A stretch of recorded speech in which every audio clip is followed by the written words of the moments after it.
Bulletin में सबसे पहले आपको देंगे कोरोना का ही अपडेट। यूपी में आंकड़ा टूटा है, एक बार फिर से कोरोना का रिकॉर्ड टूटा उत्तर प्रदेश में। और बीते 24 घंटे के अंदर 341 नए केसेस आए। सिर्फ 24 घंटे के अंदर 341 केसेस आए हैं। अब से पहले लॉकडाउन के फेज 1 से लेकर अब तक यह आंकड़ा इतना ऊपर कभी नहीं पहुंचा था, लेकिन 24 घंटे के भीतर 341 मामले आए हैं। अब तक 5,551 कोरोना के संक्रमित केसेस सामने आ चुके हैं और अब तक 1230 प्रवासी मजदूर संक्रमित निकले हैं और 2173 जो 5,500 का आंकड़ा है उसमें से 2173 एक्टिव केसेस हैं, जबकि जो स्वस्थता दर है वो बहुत अच्छी है। 3,204 लोग अब तक स्वस्थ हो चुके हैं, अपने घरों को लौट चुके हैं। लेकिन जो चिंताजनक बात है वो ये है कि बीते 24 घंटे में ही 341 नए केसेस आए हैं और अब उन जिलों से केसेस आ रहे हैं जहां पर कोरोना की दस्तक नहीं थी या कोरोना के संक्रमित केसेस कम थे। अब एकदम से आंकड़ों में उछाल आया है।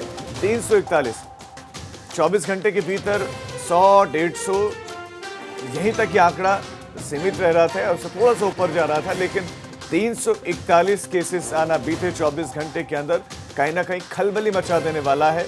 अब और ज्यादा सजग और ज्यादा अलर्ट हो जाने की जरूरत है, क्योंकि पलायन की बढ़ते केसेस के पीछे का एक बड़ा कारण अब बनकर निकलकर सामने आ रहा है। जो प्रवासी लौट रहे हैं वो कोरोना लेकर लौटे हैं और ये बात इस बात की गवाही देते हैं आंकड़े, क्योंकि अब जो केसेस आए हैं उसमें से 1230 केसेस ऐसे हैं जो सिर्फ और सिर्फ प्रवासी लोगों से आए हैं। शैलेश अरोड़ा हमारे संवाददाता आपको और ज्यादा जानकारियां देंगे। शैलेश। राजीव, देखिए, इस समय अगर बात करें पिछले जब से कोरोना का शुरू हुआ है संकट, उसके बाद से लेके आज तक की बात करें तो कल जो पिछले 24 घंटे में कोरोना के उत्तर प्रदेश में मामले आए वो सर्वाधिक मामले रहे हैं अभी तक के, और 341 नए मामले 24 घंटे में कोरोना के उत्तर प्रदेश में सामने निकल कर आए हैं। निश्चित रूप से बड़ी समस्या है और चिंता का विषय भी है कि एक तरफ जहां लॉकडाउन 4 शुरू हुआ है, धीरे धीरे करके राहत दी जा रही है कि एक बार फिर से गाड़ी वापस ट्रैक पर आए, वहीं दूसरी ओर कोरोना के मामले कम होने की जगह बढ़ते हुए नजर आ रहे हैं। ये एक बड़ी चिंता का विषय है और अभी तक जो कुल मामले हुए हैं अगर हम देखें उसे तो 5500 मामलों में यानी 5,500 मामलों में लगभग 30% मामले सिर्फ पिछले 7 दिन के अंदर सामने आए हैं। तो अंदाजा लगा सकते हैं कि कहां एक तरफ 2.5 महीने और कहां सिर्फ 1 हफ्ते का समय है और 1 हफ्ते में 30% मामले सामने आए। इनमें जो अगर टोटल बात करें कि सबसे ज्यादा एक बार जब जमातियों के मामले शुरू हुए थे तब संख्या तेजी से बढ़नी शुरू हुई थी कोरोना के जो पेशेंट्स हैं उनकी, और अब जो मामले बढ़ रहे हैं वो है प्रवासी श्रमिकों के, जो अन्य प्रदेशों से यहाँ पर प्रवासी मजदूरों को वापस लाया जा रहा है, उनमें सबसे ज्यादा मामले आ रहे हैं और अब तक 1230 प्रवासी श्रमिकों में कोरोना की पुष्टि हो चुकी है। लगातार उनके सैंपल्स लिए जा रहे हैं, पूल टेस्टिंग पे जोर दिया जा रहा है और सबसे बड़ी चिंता यही है कि अगर इसी तरह से मामले बढ़ते रहते हैं तो उसकी वजह से, क्योंकि बहुत सारे देखिए जो श्रमिक हैं लगातार हमने अपनी रिपोर्ट्स में दिखाया कि उन्हें ग्रामीण क्षेत्रों में जो रखा गया होम क्वारंटीन, अगर वो दूसरों के संपर्क में आ गए तब क्या होगा, स्थिति कितनी भयावह हो सकती है, अंदाजा चिंताजनक हो सकती है स्थिति। ऐसे में अब सरकारों को इस पर चिंतन करने की जरूरत है कि जो श्रमिक आ रहे हैं उनके लिए कैसी व्यवस्था होनी चाहिए कि वो सीधे लोगों के कांटेक्ट में ना आ सके। शैलेश, आपका इस तमाम जानकारी के लिए धन्यवाद। खबर अब आपको देंगे बाराबंकी से, जहां पर फिर से पॉजिटिव केसेस आए हैं। 9 नए पॉजिटिव केस बाराबंकी से आए हैं। खबर बाराबंकी से और खबर बड़ी है, 9 नए केसेस आए हैं, पॉजिटिव केसेस आए हैं। बाराबंकी में 133 हो गए हैं कोरोना संक्रमित केसेस। बाराबंकी प्रशासन में हड़कंप मचा है। तो तेजी से ग्राफ बढ़ रहा है, कभी 40 कभी 50। बाराबंकी में 95 केसेस आए थे, उसके बाद से हड़कंप मच गया था और अब 9 नए केसेस आए।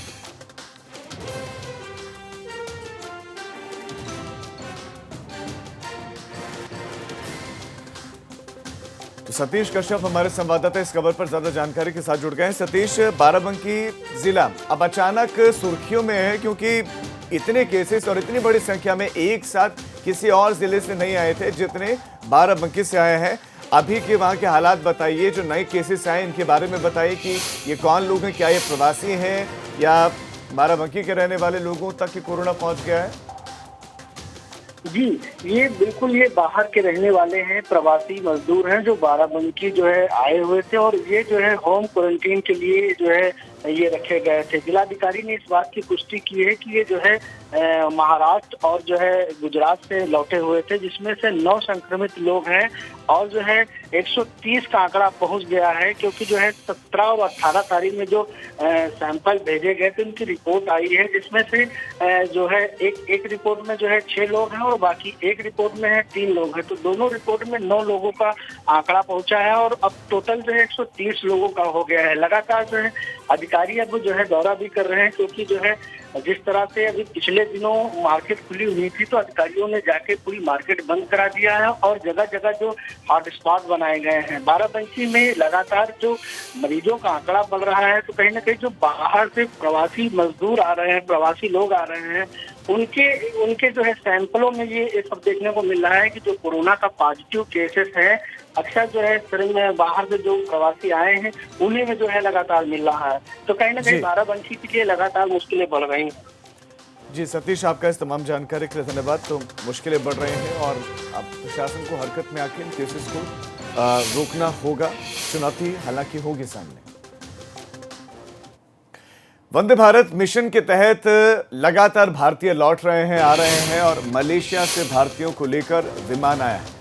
वंदे भारत मिशन, इस मिशन के तहत भारतीयों को वापस स्वदेश लाया जा रहा है और अब मलेशिया से भारतीयों को लेकर विमान आया है। लखनऊ एयरपोर्ट पर भारतीय नागरिक पहुंचे हैं। तस्वीरें आप देख लीजिए। सबसे पहले एबीपी गंगा पर आप इन तस्वीरों को देख रहे हैं। वंदे भारत मिशन, जिसके तहत विश्व के अलग अलग देशों में फंसे हुए भारतीय मूल के निवासियों को वापस भारत लाया गया है। इससे पहले भी लाया गया है। इससे पहले भी लखनऊ एयरपोर्ट पर पहुंचे अलग अलग देशों के, चाहे वो अरब से हो या दूसरी कंट्रीज से हो। अब मलेशिया से लौटे हैं भारतीय और सभी यात्रियों को जांच के बाद क्वारंटीन सेंटर भेजा गया है। लौटने के बाद सभी ने सोशल डिस्टेंसिंग का पालन किया और सब बेहद खुश भी दिखाई दिए। अनुभव शुक्ला हमारे संवाददाता इस खबर पर आपको और ज्यादा जानकारी देंगे। अनुभव, वंदे भारत मिशन लगातार चल रहा है, अब कितने भारतीय वापस लौटे जो लखनऊ एयरपोर्ट पर पहुंचे? देखिए, बिल्कुल जैसा आपने बताया राजीव कि वंदे भारत मिशन के तहत जो विदेशों में फंसे हुए थे लोग लॉकडाउन के चलते, अब उन्हें क्रमवार तरीके से अलग अलग देशों से राज्यों में लाया जा रहा है। और ये कुआलालंपुर से कल एक फ्लाइट देर रात जो है वो लखनऊ के मौसी एयरपोर्ट पर पहुंची। तकरीबन 55 के आसपास बताया जा रहा है कि यात्री जो थे ये वहां पर थे और ये सभी वहां पहुंचे। और जब ये वहां पहुंचे तो पूरा जो प्रिकॉशन है कोविड-19 के लिए, उन्हीं प्रिकॉशंस के तहत इन सभी लोगों को पहले फ्लाइट से उतारा गया, फिर इनको आगे ले लाया गया एयरपोर्ट पर। इन सभी की चेकिंग की गई। जो स्टाफ भी तैनात था, आप देख रहे होंगे तस्वीरों में, पीपीई किट पहनी हुई थी सबने। और उसके बाद जब वहां जांच हुई, उसके बाद सभी को जो क्वारंटीन सेंटर, इनके लिए अलग से जो शहर के होटल हैं उनको क्वारंटीन सेंटर में तब्दील किया गया है, जिसका पैसा ये यात्री खुद दे रहे हैं। और अब वहीं सबको भेज दिया गया है। इनका जब जांच रिपोर्ट आ जाएगी उसके बाद भी इनको 14 दिन तक क्वारंटीन सेंटर में रहना होगा और उसके बाद ये अपने घर जा पाएंगे। जी अनुभव, आपका इस तमाम जानकारी के लिए धन्यवाद। तो सभी के चेहरे पर खुशी है और उसके पीछे की वजह ये कि लंबे समय से फंसे हुए थे, इंतजार कर रहे थे कि कब स्वदेश लौटेंगे और वंदे भारत मिशन के तहत सभी को लाया गया। यूपी में कोरोना ने रफ्तार पकड़ ली है। प्रयागराज में 4 नए मामले सामने आए, 4 नए पॉजिटिव केसेस मिले। खबर, कोरोना तेजी से पैर फैला रहा है, तेजी से बढ़ता चला जा रहा है, रफ्तार इसने पकड़ ली है। प्रयागराज में 4 नए केसेस मिले हैं। केसेस अंबेडकर नगर से भी आए। प्रयागराज में 4 तो अंबेडकर नगर से भी केसेस आए हैं, 2 नए केसेस आए हैं। इससे पहले बाराबंकी से हमने आपको खबर दी थी, 9 पॉजिटिव केसेस आए हैं। तो केसेस लगातार मिल रहे हैं। प्रयागराज में 4 और पॉजिटिव मिले हैं, 4 और नए केसेस मिले हैं। तो अंबेडकर नगर से भी केसेस आए हैं, अंबेडकर नगर में भी 2 कोरोना के पॉजिटिव मिले। प्रवासी मजदूरों के लिए बस चलाने को लेकर यूपी सरकार और कांग्रेस पार्टी के बीच राजनीति में नया मोड़ आ गया। जब राजस्थान सरकार ने यूपी सरकार को 56 लाख रुपए का बिल भेज दिया। ये बिल तब का है जब कोटा से यूपी के बच्चे आगरा और झांसी तक आए थे, और ये बात 17 अप्रैल की है, जब योगी सरकार ने राजस्थान के कोटा में फंसे हुए उत्तर प्रदेश के छात्रों को लाने के लिए बसें मंगवाई थी। यूपी सरकार ने 10,000 बच्चों को वापस लाने के लिए 560 बसें राजस्थान भेजी थी, लेकिन कुछ और स्टूडेंट्स ने भी वापस आने की मांग की, जिसके बाद सरकार ने राजस्थान राज्य परिवहन निगम से 70 बसें भाड़े पर किराए पर ली थी, जिस पर वहां के परिवहन विभाग ने बसों में डीजल भरवाने की मांग की और यूपी सरकार ने बाद में पेमेंट करने की बात करके इसकी रजामंदी दे भी दी थी। लेकिन यूपी सरकार ने डीजल का 19,76,000 रुपए का बिल 5 मई को दे दिया था, भुगतान कर दिया था, और 20 मई को 94 बसों के लिए 36,36,664 रुपए का भुगतान भी पूरा कर दिया गया।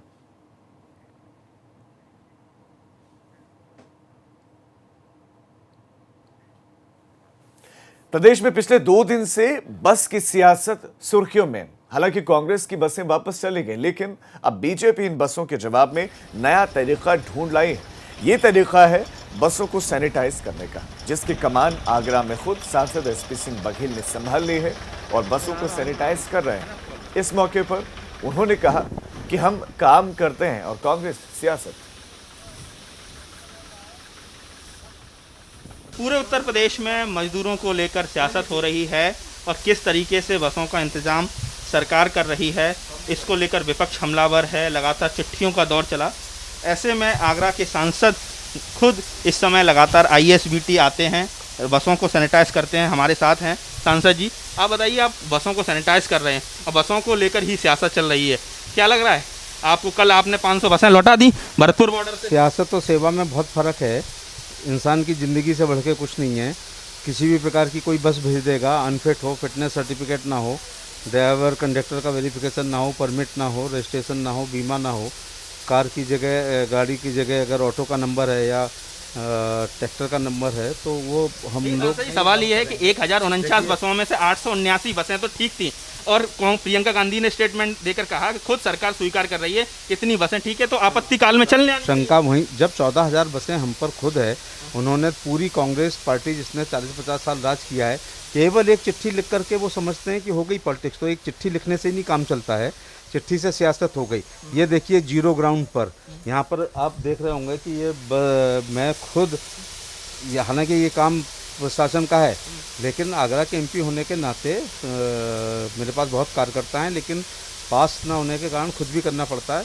42 बसों को मैंने अपने हाथ से सैनिटाइज किया, और ये आप सैनिटाइजेशन देख रहे होंगे, इसके एक सेंटीमीटर को हम लोग कर देते हैं सोडियम हाइपोक्लोराइड से। तो प्रियंका गांधी की बसों में और एसपी सिंह बघेल और आदित्यनाथ जी की बसों में फ़र्क है। आगरा से नितिन उपाध्याय, एबीपी गंगा। हाल ही में केंद्र सरकार ने देश के कचरा मुक्त शहरों की एक रेटिंग जारी की है, लेकिन इन शहरों की लिस्ट में उत्तर प्रदेश के किसी भी शहर का नाम टॉप 50 तक में शामिल नहीं है। इस लिस्ट में शामिल 70 शहरों में उत्तर प्रदेश की राजधानी लखनऊ 69वें नंबर पर, जबकि नोएडा 70वें नंबर पर है। लेकिन अब इस सूची को लेकर कांग्रेस ने यूपी सरकार पर स्वच्छता को लेकर उपेक्षा का आरोप लगाया है। लेकिन बीजेपी का कहना है कि पिछले 3 सालों में यूपी में स्वच्छता के मामले में काफी सुधार आया है। उत्तर प्रदेश ने स्वच्छता के नाम पर सबसे ज़्यादा, पूरे देश में अगर सबसे ज़्यादा किसी प्रदेश ने स्वच्छता पर सेस दिया था, स्वच्छता के नाम पर जहां सबसे ज़्यादा प्रचार हुआ था, वो उत्तर प्रदेश था। प्रधानमंत्री जी ने भी यहाँ से बड़ी बड़ी बातें कही थी, लेकिन जिस तरह से उत्तर प्रदेश स्वच्छता के मामले में आखिरी पायदान पर है, ये दर्शाता है कि अभी तक सिर्फ जुबानी खर्च किया गया है। स्वच्छता सेस के नाम पर सिर्फ धन इकट्ठा किए गए हैं और सरकार ने अपनी छवि को चमकाने का काम किया है। इन पैसों का दुरुपयोग हुआ है, जो वजह रही है कि उत्तर प्रदेश में स्वच्छता नहीं है। स्वच्छता का जो पैरामीटर तय किया गया, उसमें उत्तर प्रदेश आखिरी पायदान पर है। खबर अब गोंडा से, जहां पर होम क्वारंटीन में रहते हुए सुसाइड किया है। खबर गोंडा से आपको दे रहे हैं। होम क्वारंटीन में रहते हुए सुसाइड किया है एक युवक ने। 1 हफ्ते पहले ये युवक दिल्ली से आया था, होम क्वारंटीन में था, लेकिन आत्महत्या कर ली, सुसाइड कर लिया है। इस युवक ने गांव के बाहर इसको क्वारंटीन किया गया था और इसने सुसाइड कर लिया है। युवक ने होम क्वारंटीन के दौरान फांसी लगा ली और सुसाइड के पीछे जो वजह है वो अभी तक स्पष्ट नहीं है।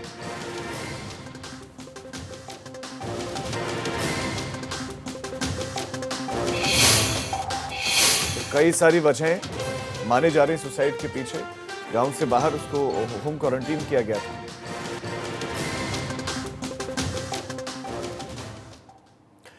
और अब जालौन से आई एक अच्छी खबर आपको दिखाते हैं। यहां पर 80 साल की एक वृद्ध महिला ने कोरोना को मात देकर जंग जीती है। कोरोना पॉजिटिव बुजुर्ग महिला की आखिरी 2 रिपोर्ट नेगेटिव आने के बाद उसे राजकीय मेडिकल कॉलेज उरई से डिस्चार्ज कर दिया गया। इस दौरान मेडिकल कर्मी ने ताली बजाकर उनका स्वागत किया, उन्हें फूल मालाएं पहनाकर घर भेजा।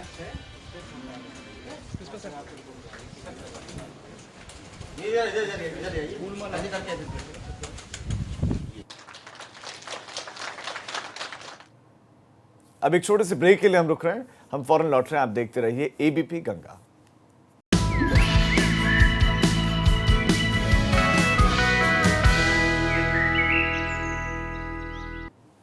ब्रेक के बाद आप सभी का स्वागत है।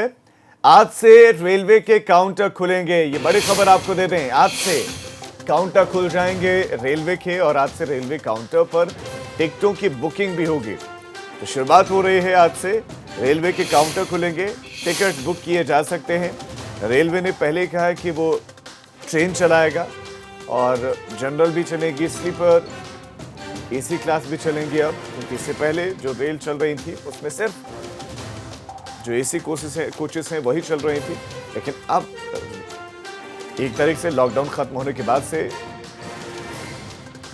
ट्रेन चलेंगी और इस बीच में बुकिंग भी शुरू हो गई है। तो रेलवे काउंटर से भी टिकट बुक किए जा सकते हैं। रेलवे काउंटर आज से खुलेंगे, ये खबर बड़ी है।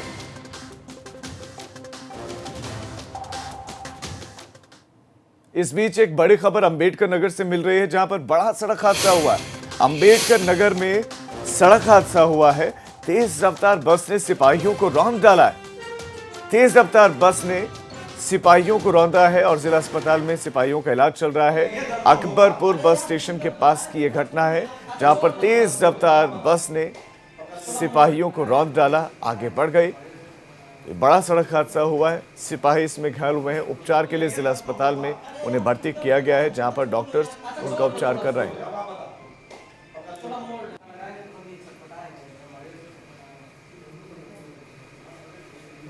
तो अकबरपुर बस स्टेशन के पास की ये घटना है। सड़क हादसे लगातार बढ़ रहे हैं। इसी कड़ी में एक और ये घटना जुड़ गई है। अंबेडकर नगर से खबर मिल रही है, जहां पर तेज रफ्तार बस ने सिपाहियों को टक्कर मारी और उनको रौंदते हुए ये बस आगे बढ़ चली। उसके बाद सभी सिपाहियों को अस्पताल में भर्ती करवाया गया है। उसके बाद डॉक्टरों ने उनका उपचार किया है।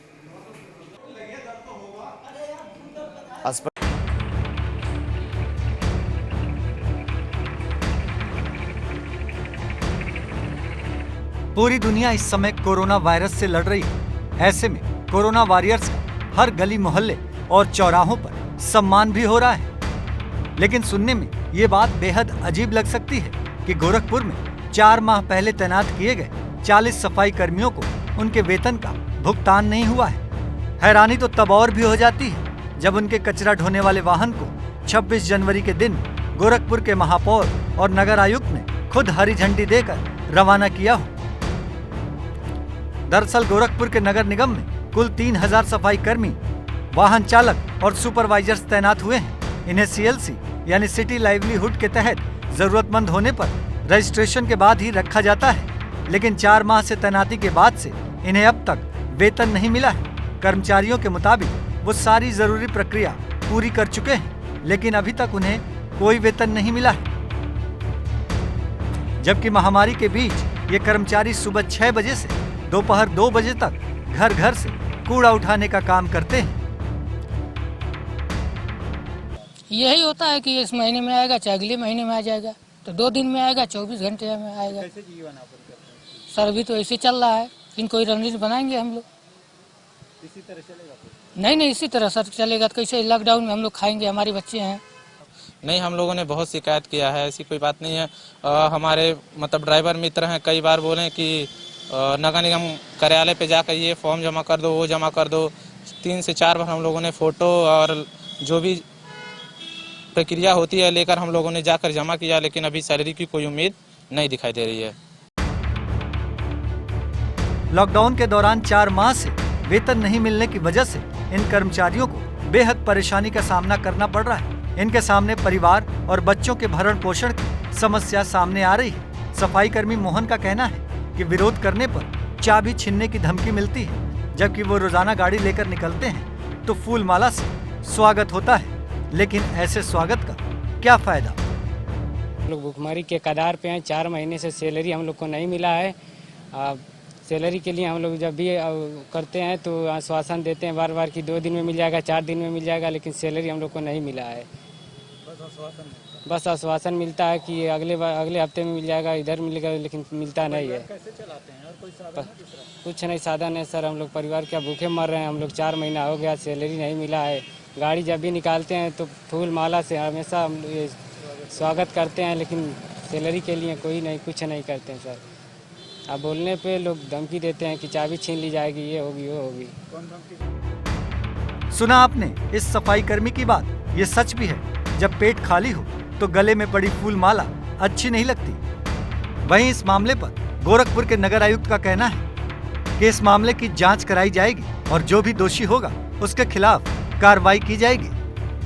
प्रत्येक ग्राउंड लेवल कर्मी, हमारे जो सफाई कर्मी हैं, ड्राइवर हैं या सुपरवाइजर हैं, सभी का वेतन 1 तारीख से लेकर 5 तारीख के बीच प्रत्येक दशा में दे दिया जाए। इसके लिए निर्देश भी जारी किए गए हैं और व्यक्तिगत रूप से मैं स्वयं देखता हूं कि किसी भी दशा में इसमें विलम्ब न हो। आप ये सूचना लेकर आए हैं कि 30-40 लोगों के बाकी हैं। चूँकि बहुत बड़ी संख्या है कर्मियों की, लगभग 3000, तो ये जांच का विषय है कि 30-40 लोग कैसे छूट गए। यदि ऐसा हुआ है तो उनका वेतन दिया जाएगा और जिसकी लापरवाही से छूटा गया है ये वेतन, उसके विरुद्ध कार्रवाई भी की जाएगी। नगर आयुक्त जांच कर दोषियों के खिलाफ कार्रवाई की बात कर रहे हैं, लेकिन सैलरी जब आएगी तब आएगी। अभी तो सफाई कर्मियों के हाथ खाली है। लॉकडाउन के बीच पूरे शहर की गंदगी उठाने वाले सफाई कर्मी कोरोना संक्रमण के खतरे को तो झेल ही रहे हैं, ऊपर से भुखमरी का खतरा भी अब मंडरा रहा है। एबीपी गंगा के लिए गोरखपुर से नीरज श्रीवास्तव की रिपोर्ट। तो ये सफाई कर्मचारी हैं गोरखपुर के, जिनको तनख्वाह के नाम पर, सैलरी के नाम पर फूल दिए जा रहे हैं, और फूल नहीं, एक तरीके से उनको फूल बनाया जा रहा है। उम्मीद करते हैं कि जल्द ही उनकी तनख्वाह उनको दे दी जाएगी। लॉकडाउन में जहां गोंडा जिला प्रशासन बाहर से आने वाले श्रमिकों को उनके घर पहुंचाने में जुटा है, वहीं कोविड-19 के खिलाफ चल रही इस लड़ाई में बेसिक शिक्षा विभाग के एक अफसर की बड़ी लापरवाही सामने आई। आरोप है कि रुपईडीह के खंड शिक्षा अधिकारी की ड्यूटी रेलवे स्टेशन पर लगाई गई थी, लेकिन वो अपनी ड्यूटी पर नहीं पहुंचे। अफसरों ने जब उन्हें फोन किया तो उन्होंने फोन भी रिसीव नहीं किया। इस पर नाराजगी जताते हुए डीएम डॉक्टर नितिन बंसल ने बीईओ के खिलाफ कार्रवाई के निर्देश दिए थे। डीएम के आदेश पर खंड शिक्षा अधिकारी अश्विनी प्रताप सिंह के खिलाफ महामारी एक्ट के तहत रिपोर्ट दर्ज करवाई गई है। गोंडा जनपद के कोतवाली नगर थाने अंतर्गत बेसिक शिक्षा अधिकारी द्वारा एक अभियोग पंजीकृत कराया गया है, जो ड्यूटी पर ना पहुंचने के संबंध में खंड शिक्षा अधिकारी अश्विनी प्रताप सिंह के विरुद्ध है और इस पर आवश्यक कार्रवाई की जा रही है। अब खबर बहराइच से, जहां पर एक ट्रांसफार्मर में भीषण आग लगी और ये ट्रांसफार्मर धू कर जलने लगा। लेकिन हैरानी इस बात की है कि सूचना के बाद भी काफी देर तक यहां पर फायर ब्रिगेड नहीं पहुंचे। हालांकि बाद में फायर ब्रिगेड ने आग पर काबू पा लिया।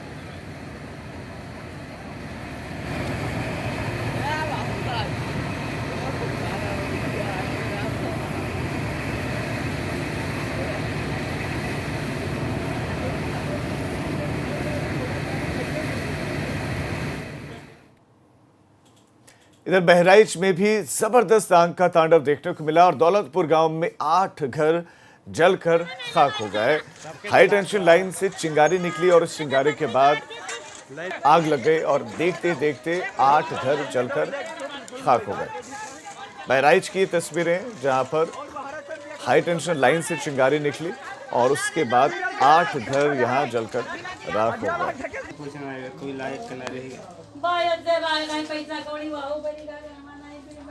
तो दो तस्वीरें आपके सामने, एक तरफ 8 घर जल गए, लोगों का आशियाना उनसे छिन गया, वहां सिर्फ राख बची है, तो दूसरी तरफ ट्रांसफॉर्मर में आग लगी। तो गंगा सवेरा में फिलहाल इतना ही, लेकिन एक छोटे से ब्रेक के बाद देखिए उत्तराखंड प्राइम मेरे सहयोगी कौशल सेठ के साथ।